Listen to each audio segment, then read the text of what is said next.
Border Gavaskar ట్రోఫీలో pink ball test కోసం Bharat opening జోడీపై సందిగ్ధత కొనసాగుతుండగా కెప్టెన్ రోహిత్ శర్మ పేలవ ఫామ్ టీం మేనేజ్మెంట్ కు తలనొప్పిగా మారింది. గత 10 టెస్ట్ ఇన్నింగ్స్ లో ఓపెనర్ గా రోహిత్ శర్మ కేవలం ఒకే ఒక హాఫ్ సెంచరీ చేశాడు. ఇది ఖచ్చితంగా టీం మేనేజ్మెంట్ కు ఆందోళన కలిగించే విషయమే. పెర్త్ వేదికగా గా జరిగిన బోర్డర్ గవాస్కర్ ట్రోఫీ తొలి మ్యాచ్ లో రోహిత్ ఆడలేదు. యశస్వి జైస్వాల్ తో కలిసి ఓపెనర్ గా వచ్చిన కేఎల్ రాహుల్ మొదటి ఇన్నింగ్స్ లో 26 పరుగులు, రెండో ఇన్నింగ్స్ లో 77 పరుగులు చేశాడు.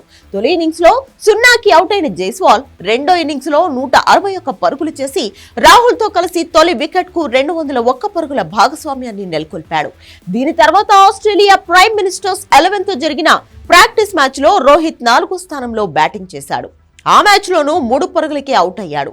అయితే ఈ మ్యాచ్ లో రోహిత్ మిడిల్ ఆర్డర్ లో బ్యాటింగ్ చేశాడు. రోహిత్ 2018-19 ఆస్ట్రేలియా టూర్ లో 3వ మ్యాచ్ లో 63 పరుగులు చేసి అజేయంగా నిలిచాడు. ఆస్ట్రేలియాలో ఇప్పటికీ ఇదే అతని అత్యుత్తమ స్కోర్.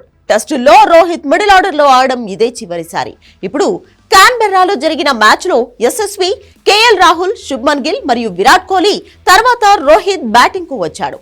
అయితే రెండో టెస్ట్ కు గంభీర్ ఇదే బ్యాటింగ్ ఆర్డర్ ను సెట్ చేయబోతున్నట్లు తెలుస్తోంది. రోహిత్ గత 5 ఏళ్లుగా టెస్టుల్లో ఓపెనింగ్స్ చేస్తున్నాడు.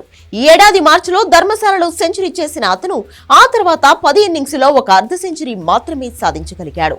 ఇక ఇప్పుడు యశస్వి, రాహుల్ మంచి ఓపెనింగ్ భాగస్వామ్యాన్ని నెలకొల్పితే రోహిత్ మిడిల్ ఆర్డర్ లో ఫిక్స్ అయిపోవచ్చు. ఇదిలా ఉంటే పింక్ బాల్ తో విరాట్ కోహ్లీ మాత్రమే సౌకర్యంగా అనిపించాడు.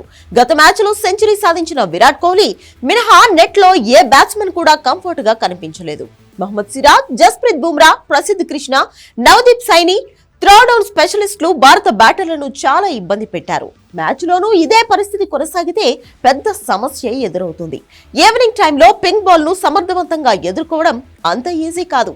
ప్రాక్టీస్ సెషన్ లో భారత జట్టు సాయంత్రం ప్రాక్టీస్ చేసింది. పింక్ బాల్ ను ట్విన్ లైట్ లో ఆడేందుకు జట్టు సిద్ధమవుతున్నట్లు కనిపించింది. ఈ స్ట్రాటజీలో కనుక భారత బ్యాటర్లు సక్సెస్ అయితే మంచి స్కోర్ చేయొచ్చు. అటు రోహిత్ శర్మ కూడా పింక్ బాల్ ఛాలెంజ్ ను కాన్ఫిడెంట్ గా ఎదుర్కొంటే మాత్రం ఫామ్ లోకి వచ్చే ఛాన్స్ ఉంది.